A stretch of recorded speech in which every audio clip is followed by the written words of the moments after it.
BSP कहां है इस लड़ाई में इस बार?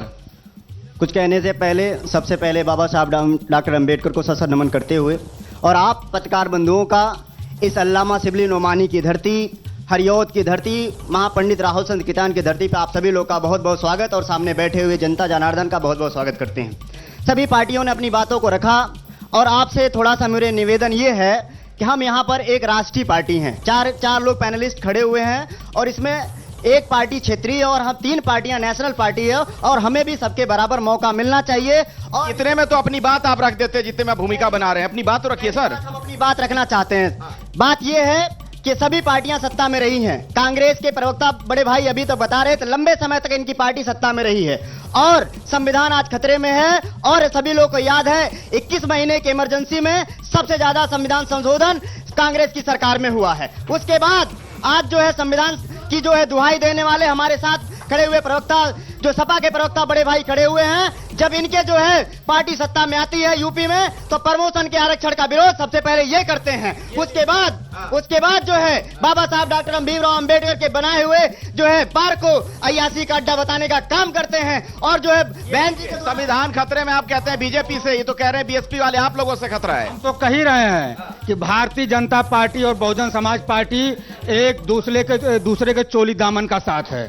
सिक्के के 2 पहलू हैं। ये चोली दामन का संबंध है। अभी जल्दी ही निरहुआ का यहाँ पर रोड शो हुआ था, उसमें जो है धर्मेंद्र यादव की भाभी अर्पणा यादव यहाँ करके रोड शो करके जाती हैं। कौन चोली दामन का संबंध रखता है ये सभी लोग जानते हैं। हमारे साथी को जानकारी नहीं है कि धर्मेंद्र यादव की वो भाभी नहीं है, वो उनके चचेरे भाई के होंगी कोई रिश्तेदार, उनके परिवार की सदस्य कहना चाह रहे हैं के परिवार के।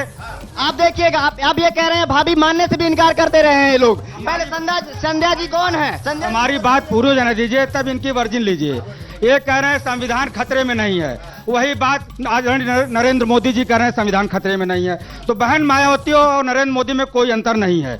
जब इनके उत्तराधिकारी आदरणीय बहन जी ने अपना उत्तराधिकारी घोषित किया था। ऐसा है, सुनिए मेरी बात, ठंडे दिमाग से बताइए, बुआ और बबुआ साथ आए थे कि नहीं आए थे? वो एकदम आए थे, हमने सम्मान किया था, बड़े दिल से बड़े हृदय से सम्मान किया था। लेकिन जब भारतीय जनता पार्टी ने उनकी नस दबाई, उनकी फाइलों को खोलने का काम किया तो बहन जी सबसे पहले बोलिए क्या कहना चाह रहे? बहुत उत्साहित दिख रहे हैं आप लोग, बोलिए अपनी बात रखिए, आपस में झगड़ा मत करिएगा। हाँ बोलिए क्या कहना चाह रहे? इस बार भारतीय जनता पार्टी को आपके इस महाभारत एक्सप्रेस के न्यूज के माध्यम से बता देता हूं कि इस इंडिया और गठबंधन और महाभारत का जो युद्ध चल रहा है इसके मेन नायक माननीय अखिलेश यादव जी होंगे और इस रथ को, एनडीए की रथ को रोकेंगे और इंडिया गठबंधन की सरकार इस बार देश में बनेगी। भाई साहब ऐसा है कि संविधान खतरे में नहीं है।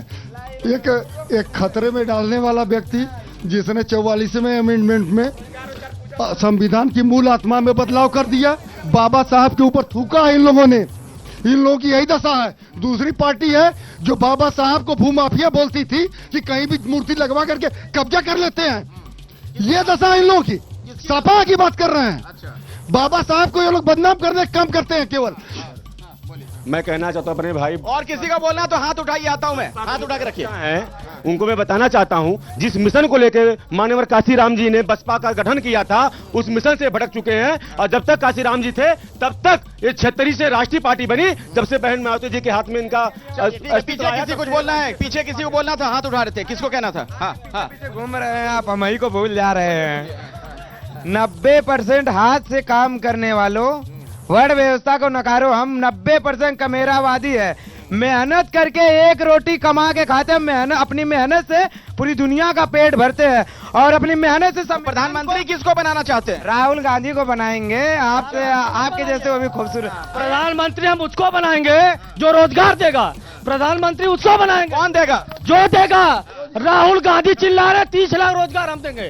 क्यों नहीं भाजपा का नेता कहता मंच से हम युवाओं का साथ दे रहे? 2 करोड़ नौकरी दे रहे थे, 1 साल में 2 करोड़ नौकरी, 2 करोड़ पे ये लोग रोजगार पे मैं समझ सकता हूँ क्या कहना चाहते हैं। धर्मेंद्र यादव जीत रहे हैं और भारी मतों जीत रहे हैं क्योंकि मुख्य मुद्दा यहाँ पे युवाओं का बेरोजगारी और रोजगार से संबंधित है।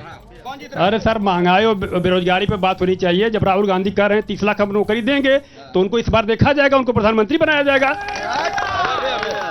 भाजपा के से पूछना चाह रहा हूं कि ये 2 करोड़ नौकरी और दूसरी बात ये झूठ काहे बोलते हैं इतना, बहुत झूठ बोलते हैं। देखिए, ये जीतेगा तो भारत, और हम भारत के मतदाता हैं।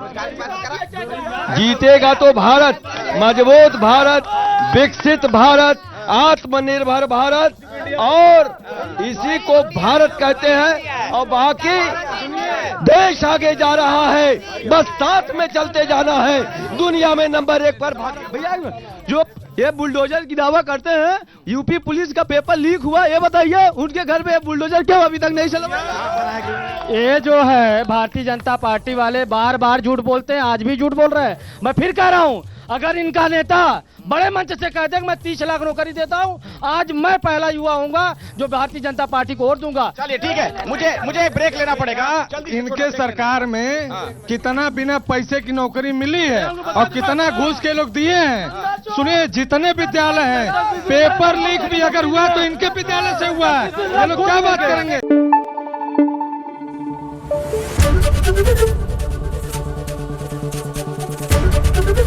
एबीपी न्यूज आपको रखे आगे।